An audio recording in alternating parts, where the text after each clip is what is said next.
네, 세계의 눈이 천년고도 경주로 모이고 있습니다. 오늘 한미 정상회담을 시작으로 굵직한 외교 일정도 이어지는데요. 우리 경제 그리고 안보에 있어서 어떤 합의가 이루어질지 관심입니다. 관련 내용 전문가와 함께 조금 더 깊이 들여다보겠습니다. 박원권 이화여대 북한학과 교수, 석병원 이화여대 경제학과 교수 두 분 모셨습니다. 두 분 어서 오십시오. 안녕하세요. 자, 먼저 경주 에이펙 주간이 시작됐다는 점부터 짚어보도록 하겠습니다. 세계 경제, 외교, 안보 이런 측면에서 어느 때보다도 관심을 많이 갖는 것 같아요. 의미를 교수님께서 짚어주신다면 뭐라고 말씀해 주시겠습니까? 에이펙은 기본적으로 다자협의 체제죠. 예. 그렇기 때문에 상당히 의미가 있고 특히 최근에 보호무역주의가 강력히 대두되고 있는 상황에서 인도 태평양 지역에 있는 21개의 경제체라는 이제 표현을 쓰긴 합니다만 예. 같이 모여서 얘기를 한다는 것은 의미가 있고요. 전체적으로 볼 때 에이펙이 전 세계 인구의 37% 그리고 GDP는 61%, 교역량은 거의 50%를 차지하는 예. 거대한 그런 하나의 그 경제권을 형성하고 있죠. 그래서 원래 목표는 2040년까지 이것을 하나의 그 공동된 그 평화로운 아시아 태평양 공동체를 만들고자 하는 이제 그런 목표를 갖고 있고 예. 특히 우리 정부 입장에서는 굉장히 중요한 두 가지 주제를 지금 상정해 놓고 얘기를 하지 예. 않습니까? 하나는 지난번 유엔에서도 이 대통령이 직접 했던 AI와 관련된 여전히 규칙과 규범 원칙들이 마련되지 않은 상황이니까 이건 국제사회의 협력이 필요한 분야는 분명한 것이고요. 또 하나는 인구 변화 대응과 관련돼서 저출산 고령화 많은 국가들이 경험하고 있는 그리고 도전적인 요인 이 부분을 같이 얘기하고 있다. 근데 더불어서 이것이 좀 집중을 받을 수밖에 없는 게 양자회담도 근데 좀 안타까움이 있죠. 다자협의니까 원래 다자에 좀 중점을 둬야 되는데 양자협의가 훨씬 더 지금 부각되는 상황이고 어쩔 수 없긴 합니다만 한국도 오늘 있을 한미 정상회담 또 미중은 내일 있고요. 한중은 오는 1일 있고 그 모든 것들이 굉장히 지금 주목을 받고 있는 상황이다라고 판단이 됩니다. 말씀하신 것처럼 다자회담이긴 하지만 아무래도 여러 가지 상황들이 있어서 양자 쪽에 조금 더 관심이 가는 건 사실인데요. 교수님께서 지적을 해주신 것처럼 다자협이고 굉장히 세계 경제에서 차지하는 비중이 큰 그런 어떤 지역들의 모임이지만 트럼프 2기 출범 이후에는 그것도 잘 안 되는 것 같아요. 지금 상황 어떻게 보십니까? 예, 트럼프 2기 출범 이후로 사실은 이제 블록화되면서 세계 경제가 트럼프 2기는 특히 관세를 부과한 다음에 다자 협상보다는 그 개별 국가들을 양자 협상 테이블로 끌어내 가지고 양자 협상을 선호하는 그런 식의 전략을 취해 왔었습니다. 그래서 이번에 모처럼 에이펙 정상회의를 계기로 다자 무대가 형성이 되고 여기를 통해서 우리나라도 뭔가 새로운 우리의 K컬처라든지 이런 것도 세계에 알릴 계기가 되고요. 그다음에 다자 무대를 통해서 우리 기업들도 각국의 CEO들을 만나서 새로운 투자 유치라든지 그다음에 수출 확대 이런 것들을 통해서 경제적 이익을 취할 수 있는 좋은 계기가 될 것이다 이렇게 보고 있습니다. 혹시 이번에 참여하는 CEO 중에 한번 만나보고 싶다 생각하시는 분도 있습니까? 예, 저 개인적으로는 당연히 젠슨 황 엔비디아 역시 CEO하고 AI의 총아. 손정희 일본 소프트뱅크 회장을 만나보고 싶습니다. 왜냐하면 두 CEO 같은 경우는 손정희 회장은 미국의 스타게이트 프로젝트하고 깊이 관련이 돼 있고요. 젠슨 황 CEO 같은 경우는 당연히 AI 산업의 미래와 직접적으로 가장 크게 연관돼 있는 CEO다 보니까 앞으로 AI 산업이 어떻게 될지, 그다음에 AI 생태계에서 삼성전자와 SK 하이닉스 같은 우리 기업들의 역할이 어떻게 될지에 대해서 한번 들어보고 싶다라는 것이 개인적인 소망입니다. 알겠습니다. 손 마사요시 회장도 그렇고 젠슨왕 CEO도 그렇고 AI랑 직접 연관돼 있는 인물들이니까 관심을 많이 보여주시는 것 같고요. 자, 말씀하신 것처럼 지금 세계가 분절화가 되고 있고 트럼프 대통령은 양자회담을 더 선호하는 측면들도 보여주고 그럼에도 불구하고 이 행사 이것도 역시 정상들에겐 중요한 행사라고 보긴 해야겠죠. 그렇습니다. 이 대통령도 연설할 거고 트럼프 대통령도 연설할 것이고 근데 안타깝게도 에이펙 개막 회의에서 트럼프 대통령이 참석을 하지 않으니까 방금 우리가 나눈 얘기처럼 CEO 서밋에서 연설을 할 예정이다라고 얘기를 합니다. 근데 CEO 서밋도 나름대로 의미가 있죠. 정상회의와 나란히 열리는 그런 서밋이고 또 민관형 민과 관이 연계해서 이런 비즈니스 정상 포럼을 여는 그런 행사이기 때문에 의미가 있고요. 특히 이것을 통해서 각국 정상들이 얘기를 한다는 것은 일종의 경제 비전을 그런 선포하는 그런 선언의 장이기도 하다라고 생각하고 특히 트럼프 대통령이 연설하면 전 세계 언론의 주목을 아무래도, 받는다. 네. 근데 그럼에도 걱정이 앞에서 잠깐 얘기한 것처럼 다자 체제에 대해서 매우 부정적인 입장을 갖고 있는 트럼프 대통령이 과연 어떤 발언을 쏟아낼 것이냐. 네네네. 예를 들어서 연초에 있었던 다보스 포럼 같은 경우에도 사실은 자국 우선주의에 대한 메시지를 상당히 전달했었거든요. 그러니까 우리 기업들은 미국에서 제품을 만들어라라고 얘기를 했고 당시에는 유럽을 겨냥해서 유럽 국가들이 규제를 하고 있다라는 식으로 얘기를 했고 예. 그렇기 때문에 아마도 이번에는 원래 에이펙의 기본 목표인 그런 자유무역과 하나의 경제 공동체에 대한 방점을 찍기보다는 아마도 뭐 공정성이라든지 그렇게 미국 우선주의의 측면에서 하는 그런 연설들로 될 가능성이 좀 더 높지 않은가 그렇게 판단합니다. 최근에 국제 무대에서 트럼프가 연설하는 내용을 봐도 그런 점들을 아주 노골적으로 보여주고 기후 위기도 부정하고 이런 모습들이 많이 나왔는데요. 자, 그런가 하면 오늘 CEO 서밋에서는 BTS RM의 기조 연설도 예정돼 있다고 해요. BTS 좋아하십니까? 뭐 좋아하죠. BTS요. BTS 덕분에 우리 학교에도 많은 학생들이 지금 예. 해외에서 많이 오고 있죠. 아, 네. 이번에 에이펙을 보면은 K-컬처를 알리겠다라는 시도가 곳곳에서 드러나는데 이런 것들은 어떻게 보십니까? 뭐 매우 잘하는 것이라고 생각합니다. 왜냐하면 이것이 문화라는 것은 단순히 하나의 문화의 현상으로만 남아 있는 것이 아니라 이것이 말 그대로 K컬처로 연결되면서 우리 국가 브랜드의 이미지를 또 향상하는 데 매우 도움이 되는 것이고요. 경제적 효과도 이미 충분하죠. 이 문화 콘텐츠 시장이 커지면서 많은 일자리를 창출하고 있고 또 무역과 그런 그 경제 성장의 기회가 되고 있는 것은 분명하고 또 하나 이런 식으로 문화 인사가 출연한다라는 것은 일종의 감성과 스토리 전달에도 매우 중요하다라고 생각이 됩니다. 그래서 한국에서 하는 에이펙을 어떤 형식으로든지 잘 포장해서 그렇게 전달하는 데는 매우 효과적인 방법이다. 그렇게 생각합니다. 알겠습니다. 지금까지 에이펙 전반적인 내용들을 이야기를 해봤고요. 아무래도 우리에게 조금 더 관심이 가는 것은 양자 회담이 아닐까 싶습니다. 당장 오늘 우리와 미국의 정상회담, 두 번째 정상회담이 예정이 되어 있는데 아무래도 여기에 관심이 가는 것은 관세 협상이 좀 잘 안 되고 있기 때문이 아닐까 싶어요. 일단 전망은 그렇게 밝게 보이지는 않죠? 예, 그렇습니다. 지금 양국 고위 관계자들이 이번 에이펙 정상회담을 계기로 양국의 관세 협상이 타결이 될 것이다라는 것에 대해서는 좀 부정적인 전망을 내놓고 있습니다. 가장 큰 이슈는 3,500억 달러 대미 투자의 그 방식에 대해서 지금 이견이 크다라고 알려져 있어서 그 협상이 교착 상태에 빠져 있는 것으로 보여지고 있습니다. 가장 큰 문제는 지금 현금 비율을 얼마로 할 것인지, 그다음에 이것을 어느 기간에 걸쳐서 분할 납부할 것인지에 대해서 지금 이견이 좁혀지지 않는 것으로 보이는데요. 미국 같은 경우는 3,500억 달러 대미 투자 중에서 2천억 달러를 현금으로 8년에 걸쳐서 1년에 250억 달러씩 나눠서 투자할 것을 요구하고 있고, 반면에 한국은 10년 동안에 연 150억에서 200억 달러로 나눠서 내겠다라고 주장을 하고 있는 것으로 알려져 있습니다. 왜냐하면 그 우리나라가 한국은행 이창용 총재가 밝혔듯이 1년의 외환 시장에 충격을 주지 않으면서 감당할 수 있는 투자 금액의 상한이 200억 달러라고 추정되고 있기 때문입니다. 그래서 이 부분에 대해서 지금 협상이 교착 상태에 빠져 있고요. 이것뿐만 아니라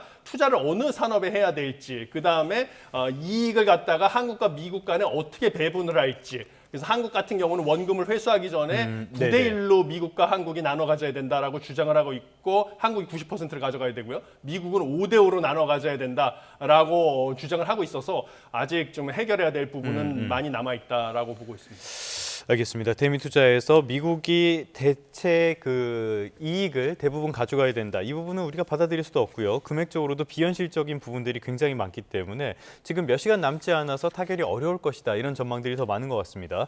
그럼에도 불구하고 트럼프라는 사람 자체가 탑다운 방식을 워낙 선호하고 이런 측면들이 있기 때문에 극적으로 막판 합의가 되는 것이 아니냐라는 기대감도 있는 게 사실이거든요. 가능성은 어떻게 보십니까? 가능성이 없지 않죠. 더군다나 트럼프 대통령은 계속 얘기하는 게 타결이 매우 임박해 있다. 물론 이 표현은 한국 정부를 압박하기 위한 이제 그런 수단이라고 판단이 되고, 이재명 대통령이 최근에 했던 인터뷰에 보면 모든 주요 세부 사항이 교착 상태에 빠져 있다는 것을 인정을 했습니다. 방금 우리 석병 교수께서 얘기하신 뭐 투자 방식이라든지 투자금, 투자 일정, 그리고 손실 분담, 이익 배분 방식 다 여전히 이견이 있다라고 판단이 되거든요. 근데 다만 트럼프 대통령 입장에서는 이번에 아시아 순방을 통해서 특히 미중 간의 담판을 포함한 자신이 원하는 그런 모든 합의를 이루는 거. 좀 말씀을 나누겠습니다만 북한의 김정은 위원장을 만나겠다라는 것도 그런 의미거든요. 하나의 정치적 승리로 잘 포장하기 위한 그런 방문이 돼야 되는 거니까 여전히 한국과 이견이 있어서 이것을 합의를 이루지 못했다라는 것은 사실 트럼프의 성격상 받아들이기가 쉽지는 않다는 부분이 있다. 그렇다면은 이 정상 간의 회담을 통해서 막판 타결 가능성은 있고요. 또 하나 우려는 정상 간의 만남을 통했는데도 만약 타결이 되지 않으면 이 이후에 굉장히 지난한 협상이 될 가능성이 크다. 우리가 그간 봐왔습니다만 최종적인 것은 실무에서도 얘기를 하더라도 결국 트럼프 대통령이 앉혀놓고 자기가 직접 손으로 쓰면서 결정을 내리는 이제 그런 형태의 합의가 이루어졌지 않습니까? 그렇기 때문에 이번에는 어떤 형식으로든지 일종의 좀 매듭은 지어져야 된다라는 건 우리의 필요도 있고요. 또 하나 안타까운 것은 시간은 좀 미국 편이다. 왜냐하면 이게 풍력별 관세로 우리는 여전히 자동차가 핵심인데 25%를 받고 있고 우리의 경쟁 상대인 EU나 일본 같은 경우에는 우리보다 10%가 낮은 상태로 관세를 내고 있는 상황이니까 보니까 지난 현대기아차 같은 경우에도 2분기 영업이익이 1억 6천억 정도 줄었더라고요. 근데 3분기 미국 내 재고가 없어지는 상황이면 더 영업이익이 줄 수밖에 없기 때문에 이것은 빨리 타결하는 것이 필요하다라고는 생각이 됩니다. 알겠습니다. 우리 역시 시간에 쫓기고 있는 입장인데요. 지금 말씀해 주신 것처럼 우리나라의 완성차 업체들이 어려움을 겪고 있고 거기보다 부품 회사들은 정말 어마어마하게 지금 도산 위기에 내몰렸다라는 이야기까지 나오고 있더라고요. 이런 상황에서 우리의 직접적인 경쟁자라고 할 수 있는 일본. 어제 다카이치 사나의 일본 총리랑 트럼프 대통령이 만났는데 일본에서는 굉장히 환대를 하려고 노력을 많이 한 것 같아요. 예, 그렇습니다. 지금 사실 어제 보면 미일 회담을 보면 일본의 환대가 사실 상상 이상으로 극진했다 이렇게 보여집니다. 뭐 새로운 황금 시대라는 표현까지 등장을 했고요. 그다음에 트럼프 대통령이 금장식을 좋아한다는 거를 뭐 겨냥했다라는 평가까지 나오는데 금으로 만든 골프공도 선물을 했고요. 그다음에 아베 전 총리와 골프를 통해서 외교를 했다라는 것을 노려가지고 아베 전 총리가 사용했던 골프채도 선물을 했고 그다음에 노벨상을 추천을 하겠다라는 의사까지 표현을 했습니다. 그리고 이 트럼프 대통령도 이것에 대한 그 보답 차원에서 대통령 전용 헬리콥터인 마린1에 같이 탑승을 해가지고 미 해군의 항공모함까지 같이 가서 미일 동맹을 전 세계에 과시하는 이런 퍼포먼스까지 보여준 것을 봤을 때는 상당히 미일 간의 동맹이 공고화됐다라고 보여지고요. 그다음에 무엇보다 중요한 것은 미일 무역 협상을 성실히 이행하겠다라는 그 협정에 서명을 했을 뿐만 아니라 그다음에 중국의 그 히토류 무기화에 대응해서 미일 간의 히토류 협정까지 서명을 했습니다. 이런 부분은 사실은 우리의 그 관세 협상에 있어서 여러 가지 일본 우리보다 좀 협상력이 더 강하다고 미국의 입장에서 봤을 때 세계제에서 차지하는 경제 규모가 크기 때문에 그런 일본도 미국의 요구 사항을 대폭 수용했을 정도로 협상이 체결이 되는 걸 바탕으로 봤을 때는 우리나라에게도 미국이 요구하는 수준을 들어달라고 미국이 강하게 요구할 가능성이 크다고 보여지거든요. 그래서 우리 입장에서는 대미 관세 협상이 점점 더 어려워지고 있는 것이 아니냐 이렇게 보여집니다. 일본과의 밀착이 우리에겐 더 큰 과제가 됐다. 교수님도 동의하십니까? 그렇습니다. 5,500억 달러를 지난 7월 22일 합의를 했고 MOU 형식이긴 합니다만 그것을 준거로 해서 한국도 같은 형태로 요구해 올 가능성이 높아진 것이죠. 일본은 그렇게 했는데 한국은 왜 그렇게 하지 않느냐. 한일을 미국은 그 같은 선상에 놓고 비교하는 경향이 있기 때문에 그렇고요. 또 하나는 그렇지만 이건 도전과 기회 요인이 다 있다라고 생각합니다. 경제 분야는 그렇지만 또 이 안보 분야 같은 경우에는 일본이 훨씬 더 적극적으로 미국의 인도태평양 지역의 전략에 대해서 동조를 하겠다라는 의미를 어저께 상징적으로 7함대 사령부가 있는 그곳에 같이 숨으로써 보여줬다라는 것은 중국 견제에 일본이 보다 적극적으로 참여를 하겠다. 그리고 국방비도 이전에 비해서 2%를 올리는데 이것을 올해 원래보다는 더 빠르게 이제 국방비도 상승을 시키겠다라고 얘기를 하니까 그것이 뭐 일부에서는 군사대국이라고 얘기하는데요.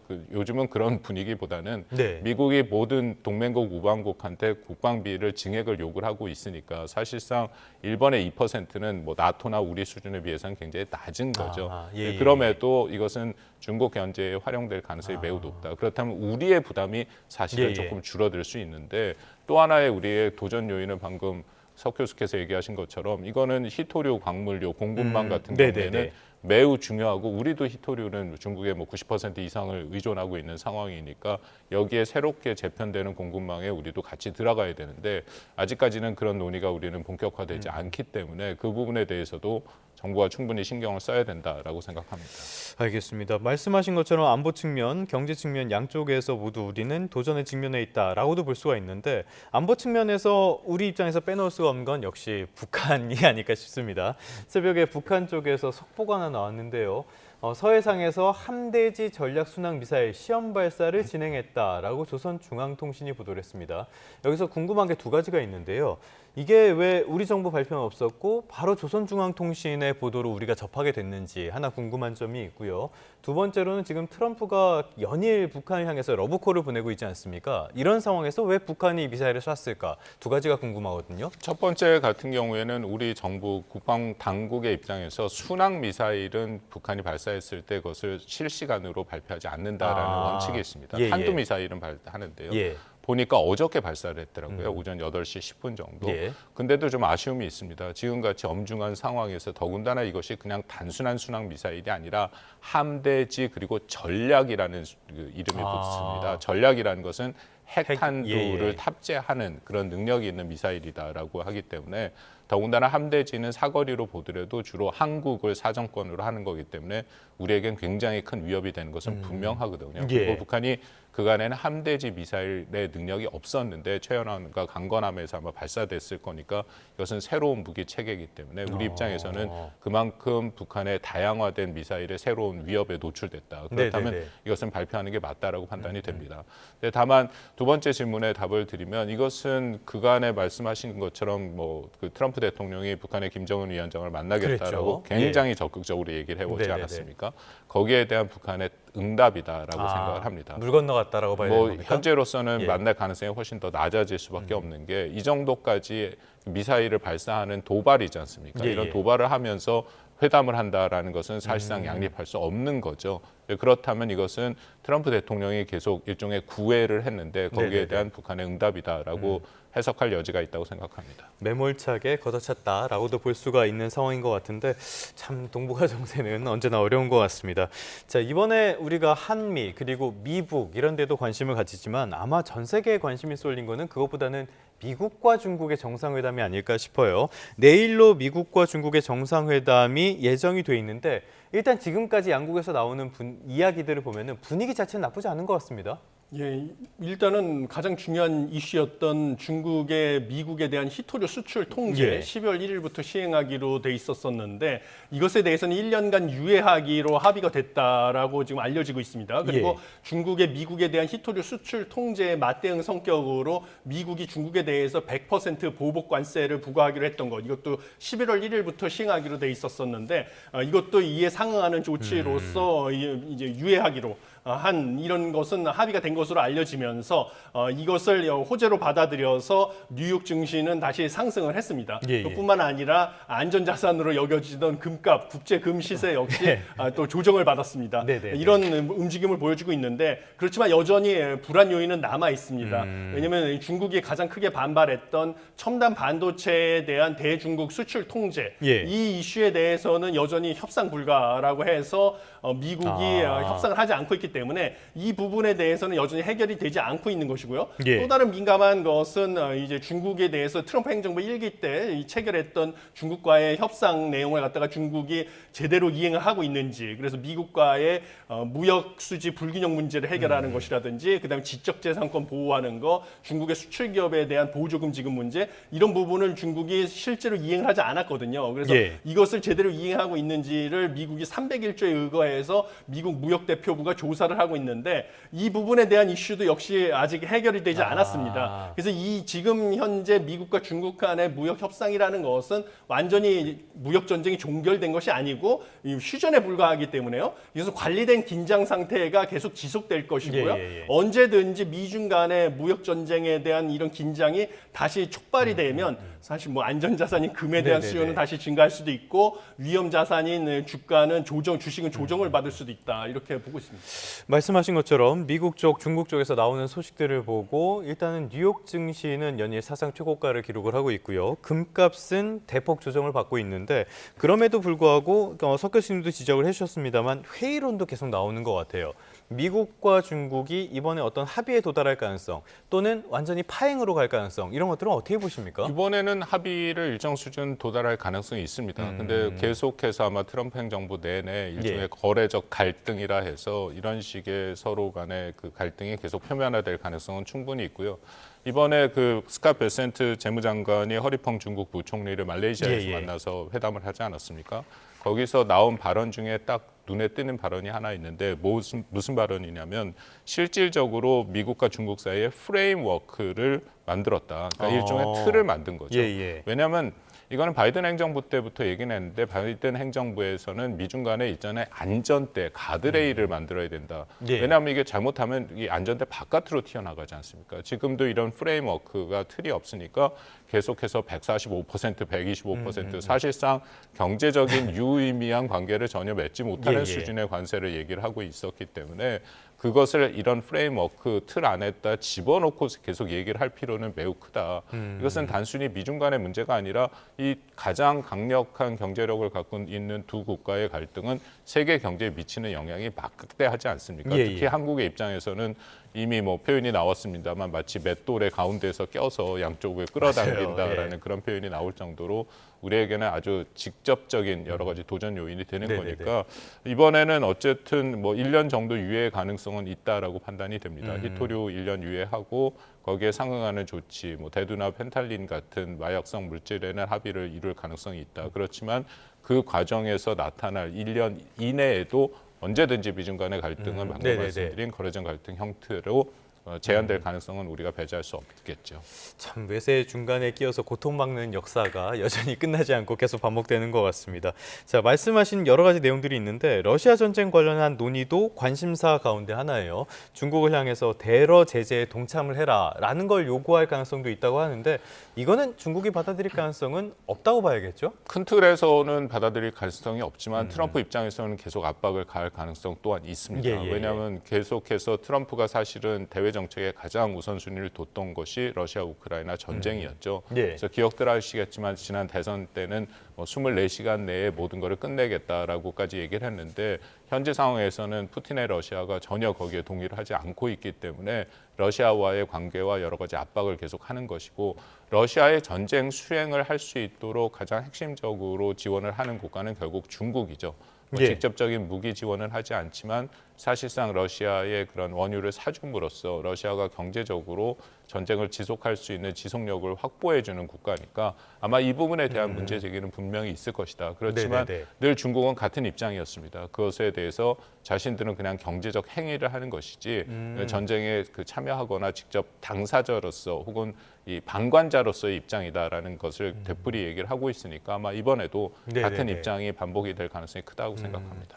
알겠습니다. 그럼 끝으로 중요한 거는 우리가 한미 관계도 있지만은 미국과 중국에 관심을 많이 기울일 수밖에 없는 게 아무래도 미국, 중국 양쪽 다 우리랑 경제적으로 깊은 관계가 있기 때문이 아닐까 싶어요. 이번에 미중이 어느 정도 일정 부분 합의에 도달한다. 그러면 일단 우리로서도 한숨을 돌리게 되긴 하겠네요. 네, 그렇습니다. 우리는 사실 안미 경중이라는 얘기가 오랫동안 있어 왔습니다. 지금은 더 이상 안미 경중에 의존할 수가 없다. 안보는 미국, 경제는 중국에 의존한다는 뜻이었는데요. 이제는 미국이 요구하는 게 안보도 미국, 경제도 미국에 의존하는 방식으로 요구를 하고 있습니다. 그래서 사실 미국과 중국 사이에 끼어서 중국으로부터도 압박을 받고 있고 미국으로부터도 압박을 받는 상황이었는데 이번에 미국과 중국 간의 정상회담을 통해서 미국과 중국 간의 그 무역 전쟁이 어느 정도 휴전 상태에 접어들게 되면 우리가 어느 정도 숨통이 트이면서 대미 관세 협상에 집중할 수 있는 여지가 생기고 우리 기업들도 양국으로의 수출이라든지 이런 것에서 숨쉴 여지가 생기는 것이라서 우리도 어느 정도 호재가 있을 것이고 또 여러 자산 시장에서도 이것이 가격으로서 드러날 가능성이 크다 이렇게 보고 있습니다. 코스피가 지금 4,000선에서 열심히 가고 있으니까요. 좋은 소식이 있으면 좋겠습니다. 공동선언이 나올지 이 부분에 대해서도 관심이 쏠리는 부분들이 많은데 당장은 오늘 있을 한미 정상회담부터 지켜봐야겠습니다. 지금까지 박원곤 이화여대 북한학과 교수, 석병훈 이화여대 경제학과 교수 두 분과 함께했습니다. 오늘 말씀 고맙습니다. 감사합니다.